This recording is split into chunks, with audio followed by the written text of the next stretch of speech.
And so I was sending people emails just thanking them for coming in and sending them pricing. And I had the GMs and GSMs at the time were like, kid, you're never going to sell cars through a computer. Quit wasting your time.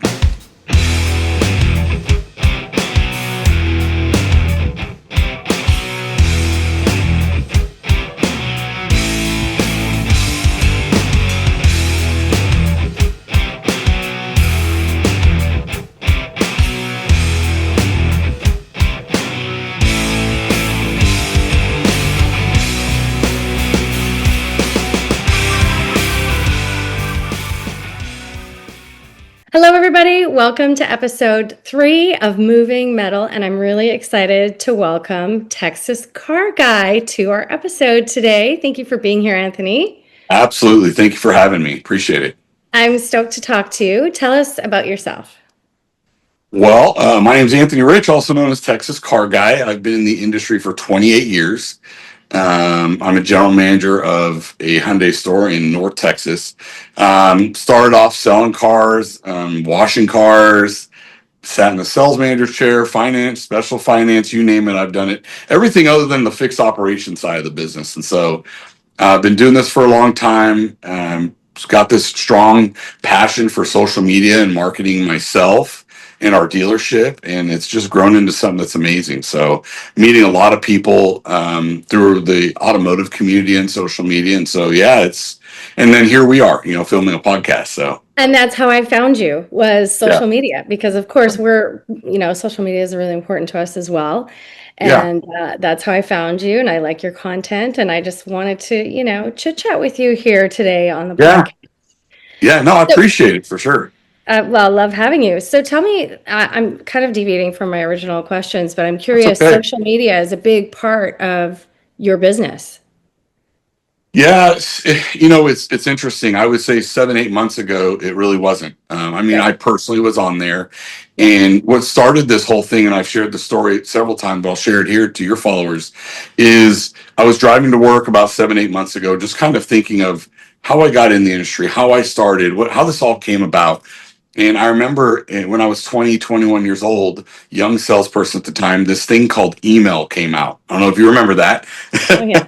But email came out, and I was probably a little ahead of my time, and I was like, "Oh, I want to figure out this email, and I want to give like pricing through email, and I don't know what that means, but I want to use it."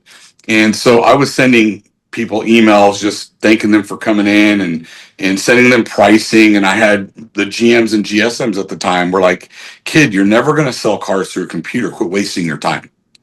And I was like, no, I really think we're going to. But that was the sentiment, like, quit wasting your time. This whole computer thing and emails. And so I was driving to work one day thinking, wow, here I am in my late 40s. And what would I say to the younger generation now, the 21-year-old Texas car guy? What would I say if I wasn't an early adopter? And I would say, kid, quit wasting time on social media. You're not going to sell cars through it, right? That's probably something that I would say if I wasn't an early adopter to things. And so I decided, you know what? I'm going to dive into this and figure it out. Like, I don't know much about it. And I ran across Russ Flips Whips, saw what he was doing. I'm like, oh, he's got a training platform. And so, long story short, I just dove in. And when I do something, I try to do it to the best of my ability. And formed Texas Car Guy, and it was like, holy cow, hold on tight. And so yeah, it's been a fun adventure, and so now our team members are getting on it, and yeah, it's been fun. That's amazing. And so how does that translate to your sales? Like, do you leverage your website and social, or what percentage would you say is your social Yeah, sales? so I think they're separate, right? The dealership promotes itself as the dealership. Our corporate office is promoting the dealership and the brand, which is Huff Irons. I'm promoting Texas Car Guy that works for Huff Irons. And so when people see me, this is where the big shift is going to happen. And we're going to watch this video 5 years from now, and we're going to be like, wow, remember when? The shift that's going on right now is people want to buy cars from people they like and trust. Well, if they don't know you or don't know about you, how do they know you? How do they like you? How can they trust you? And so what Texas Car Guy is doing is I'm putting myself out there. I'm letting people know, look, I'm a general manager. I make mistakes. I teach leadership. I work at a Hyundai store. I'm not this big fancy Lexus store. I'm just a guy, right? And so I think that people want to be known before they're needed. Does that make sense? So that's why I'm really thriving on, and I've got team members. We have the Car Duchess, Deallen Delivers. Um, we have Costa creates car deals, which is a huge creator. Like, we all have our names. I want them to build their brand, and that people come in and trust them and know them. So yeah, Yeah. and it's a long game. We've sold some cars off it for sure. Yeah. Yeah. It's really about that know, like, and trust factor. And I think social media really allows for you as a personal brand to showcase your personality and build that know, like, and trust. Right, right, and have fun while you're doing it. Yes, that's amazing. Yeah. Yeah. So in today's market, how important do you think the online showroom is? So your website. Huge. I mean, I think NADA did some research a while back. I did this. They say that the average person spends 17.4, let's call it 17 hours of online shopping before they call or walk into a dealership. If you think about that, that's a lot of time. I'll probably all broken up within a 1 month span, maybe. Yeah. So I think it's super important. Yeah, I agree. And what's the first thing you think buyers are looking at when they start this 17 hours of research? Well, I think first they're looking to find they're finding the vehicle. I think that's their first thing, right? So they're online everywhere looking for the right vehicle that fits their wants and needs.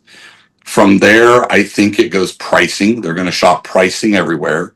And then from there, they want to shop the place that they feel comfortable to buy from. So they're probably looking at reviews or probably looking at comments that are made on their web pages. So I think that's the journey. And what about the online listing? So what do you think that pops out on an online listing for buyers? People want to see the actual car. They don't want to see a stock photo. And I understand our industry is a little bit different. And I think this way too. When the vehicle's incoming, I'd rather at least say, hey, we've had this car incoming. We don't have a picture of it. So I think that's important. But the customer doesn't realize that that's the story behind the stock photo. Right. So it's a balance. Yeah. And do you think that makes them hesitate if there's no photos?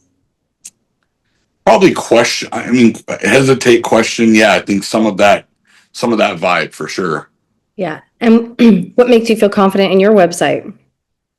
Well, I know that our new car managers and pre-owned managers, they're constantly looking at their. I mean, I hire leaders to do a job, and so hopefully their job is to make sure they go online, make sure that our inventory is there, make sure that's what's incoming, that we've got good stock photos, that there's not a piece of trash in the front seat, and so we hire a third-party company to do that. Which a lot of dealers do, because we can't go out there and do it on our own. But and their job is to monitor that inventory. I'd like to say I monitor it all the time personally, but I'm managing an entire dealership, so I look probably 2-3 times a month, if I were to be honest with myself. Right. And when customers come in, they're expecting to see what they saw on the website. So accurate depiction of the vehicles, whether they're new or used, I imagine. Right. A lot of dealers, I think where we fail too is like, we'll get an Elantra and we'll add pink leather to it. But the original stock photo, the original photo was on there when they came and took a picture, and we didn't update it with that pink interior. And so someone may come in on that car. So I do a real particular job. We don't have addendums or markups on our cars. The only ones we do that to are cars on the showroom, and that is so that we can exhibit what we have the ability to do. So any car in our showroom is going to be updated on the webpage. Right. And how important do you think authenticity is to the online experience? So whether that's the dealer website and the photos or your social? That's the why, or the where, really. Like, why do I want to buy from that dealership, and where do I buy from? So if you're not authentic and you're not upfront and transparent, you're going to lose the customer in today's market. Yeah, I agree. Yeah. And what is one thing you think dealers could do to improve their website immediately? I think, again, I'm just going to blanket our industry. We don't do enough time really looking at our online website.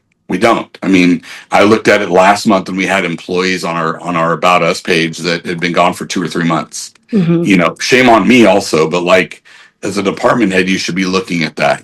So I just don't think we spend enough time doing it. Same thing physically though, like back in the day when you started in the business, you used to have to walk your lot, like get out there and walk your lot and look at your inventory. People don't, the laziness factor with the new generation is just like, it's crazy to me. Yeah, and also technology, I feel like, has made us a little bit lazy Oh as yeah, well. Just because, like you for sure. say, you can just go look at your inventory online, or you could physically go walk the lot. And how often are Yeah. you going to compare the two and make sure it's all, up to date? Yeah, it's crazy. So I think that's where we miss the mark. Paying Yeah. attention to it more often. And what's a small change that could make a big impact on that? Checks and balances, right? I think making it part of your daily or weekly or however often you're looking at it, make that part of your process. Like we walk in and as I'm talking to you, I'm like, gosh, I really need to add that to my checklist of things to do, right? Like I need to walk in, I go greet all my department heads, I go talk to team members, I make sure the leads are handled, I find out how many ROs are coming through, I look at our obsolescence and our SOP report, and then I should probably look at our webpage. Uh-oh, I'm making work for you. No, hey, you know what? You're constantly in our industry. If you're not in pivoting and improving, you're going to be stale. And so it's conversations like this that really spark the ideas of, oh, that's something I need to put on my checklist. What customers see online, how does that translate once they arrive? So the photos being accurate, um, up to date, like how does that Yeah. translate when they come Well, in? you're going to see your customer's reaction, right? They're excited to get here. They looked at the car that they wanted to see, and if we deliver properly, which there's no reason you shouldn't, yes, it's just like I saw online, right? They're happy. They're excited. So if you get them, you get people happy and excited, they're going to buy a car from you. And does that experience ever break down? Or what could cause that experience to break down? I mean, obviously, if it's not what not what we presented online, I think, and there are some places out there that do that. Oh, it didn't have those rims in the picture. Oh no, well we put them on later, and that's an extra $25.99 or whatever it is, and so that could be a very bad experience for sure. And again, we're car guys. Car guys are not detail oriented. We're not I daughter T crossers. So yeah, I could see that happening Which is where your merchandising comes in, like is so important, is to have someone, like you said, like a team, which is what we do, is to make sure that those photos are accurate and representative yeah, of what's on the lot or in the showroom. for sure. Yeah. Well, I've loved talking to you today. I appreciate your time so much. And Yeah, everybody for go sure. follow Texas Car Guy on social media. Yes, Yeah. yeah. And come back for episode 4. We'll be back soon. And thanks for watching. Absolutely.